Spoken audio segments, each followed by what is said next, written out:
everyone. This is Vishen Lakhiani of FinerMinds.com. In this presentation, what I want to talk about is the various stages of manifesting with your mind. Now, the reason I'm doing this is because on FinerMinds.com, we have a really large membership. And one of the biggest questions that we get is, well, guys, there are thousands of personal development products out there.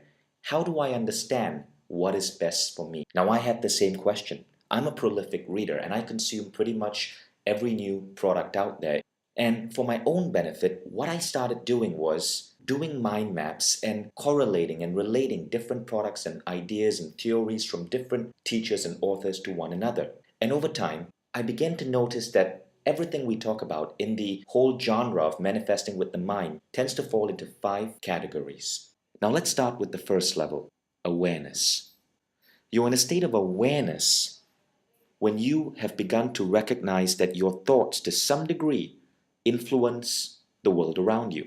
Now, many people started coming into this state of awareness in the last 50 years. Some of the early teachers were Napoleon Hill with his brilliant book, Think and Grow Rich. In the 80s, there was Maxwell Maltz with Psycho-Cybernetics. But the really big jump in terms of getting millions of people to come into this state of awareness was the movie The Secret. Now, we call this state a state of mild awareness for a reason, keyword being mild.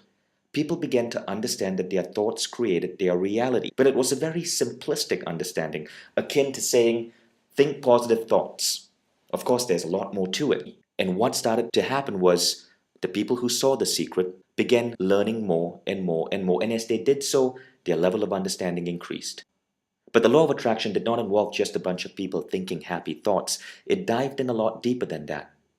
The idea of thoughts influencing reality is slowly creeping more and more into mainstream consciousness. And now we come to the second stage. So at this point, people began to understand the power of positive thinking. But what next? How do you apply this concretely in your lives? And in this second level, this is where people start getting introduced to concepts such as vibrational frequency, creative visualization, affirmations. One of the greatest teachers of specific applied intent was Jose Silva, who pioneered the Silva method. In the Silva method classes, Jose Silva would teach people how to meditate, how to go to a deep alpha level of mind, and then apply creative visualization to help them attain their goals. Creative visualization was further popularized by writers such as Shakti Gawain, who were graduates from Silva classes. And of course, because of the movie The Secret, other forms of specific applied intent started reaching the mainstream population. These included concepts such as the vision board, popularized by John Ashraf. And so people would apply these specific exercises to help get them to the next level. Stage 3, which is overcoming past programming. Now, this happened to me sometime 2 years ago. Me and a group of my friends attended a seminar by a man called Harv Eker. It was called the Millionaire Mind Intensive. Harv Eker teaches you that the ideas that you have about money determine your financial future. He calls it a money blueprint. And the whole concept of this seminar, which lasts 3 days, and there were 5,000 people in the room, Harv Eker unbrainwashes you. So, for example, one of my friends who was in the seminar with me, he came from a country in South America, and the country had gone through a major recession. And when it came out of the recession, the only people who had money were people who had earned that money through unethical means.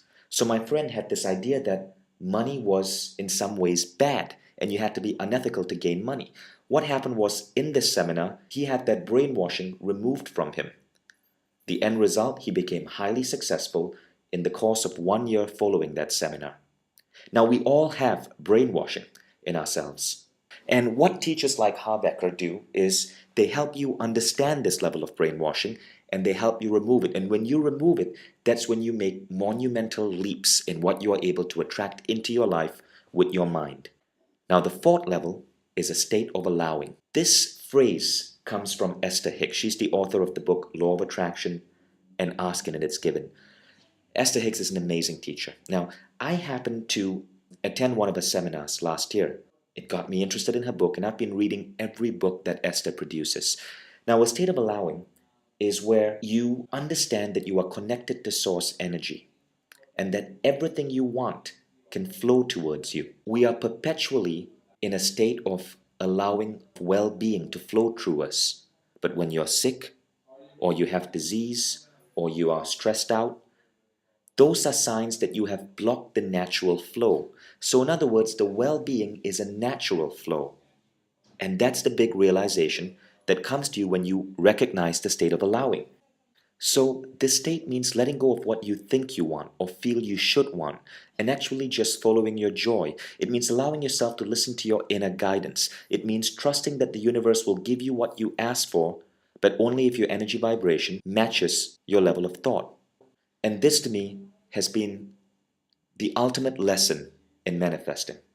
However, there is a fifth state, and I call this state the personal bubble of reality. Now, here's what happens in this fifth state. A lot of us, we may be positive thinkers, we may believe strongly in our degree of manifesting, but for whatever reason, we believe that we are held back because of the people around us. I was doing a teleseminar with Gerald O'Donnell, and I asked Gerald a question. Gerald, I said, let's say there was a specific contest and the prize was $10,000. And you have 5 people participating in this contest, and they are all of equal mind power, and they are all doing the exact same exercise aiming to win that 10,000. What would happen? Who would win? And Gerald said, Vishen, they would all win. And I said, well, what do you mean? Do you mean they each win $2,000? And he goes, no, they all win $10,000. And I said, well, that doesn't seem to make any sense. And Gerald said, well, what's going on is that each of them, in their own individual bubble of reality, will win. In other words, Gerald went on to say, the universe would split into multiple universes. Now, this was a concept which I had a hard time believing. But Gerald went on to explain that science says that there are billions, trillions of universes coexisting with us. In one universe, you may be a scientist. In another universe, you may be the president. But we exist in multiple universes. And we can choose to create within our own bubble of reality. Now, I know this is a radical idea, but let me go on.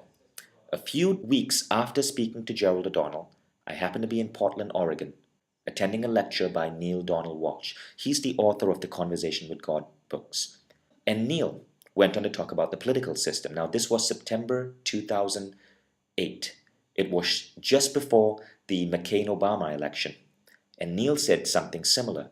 He said, when the time comes, a number of people are going to vote Obama and a number of people are going to vote McCain. And it doesn't matter what you vote. You may vote Obama and you may get McCain. You may vote McCain, you may get Obama. But the universe will split into 2. There will be an Obama universe and there will be a McCain universe. And depending on what is right for you, not who you cast a vote for, you will end up in one of these universes. Well, I ended up in the Obama universe and I'm quite happy about that. But this idea was, again, mind-blowing to me. So Gerald O'Donnell, Neale Donald Walsch, both talk about this idea. And another guru who brings this idea up is Burt Goldman.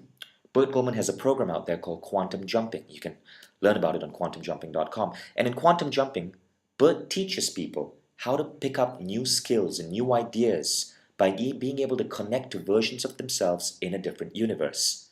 So you may be wondering, as the levels go higher, does it mean that the product or the guru is more sophisticated or advanced? Well, the answer is no. Where you're at simply means that at that specific time, this degree of understanding is right for you. I'm simply sharing with you the layers of understanding as I have gone through them in my life.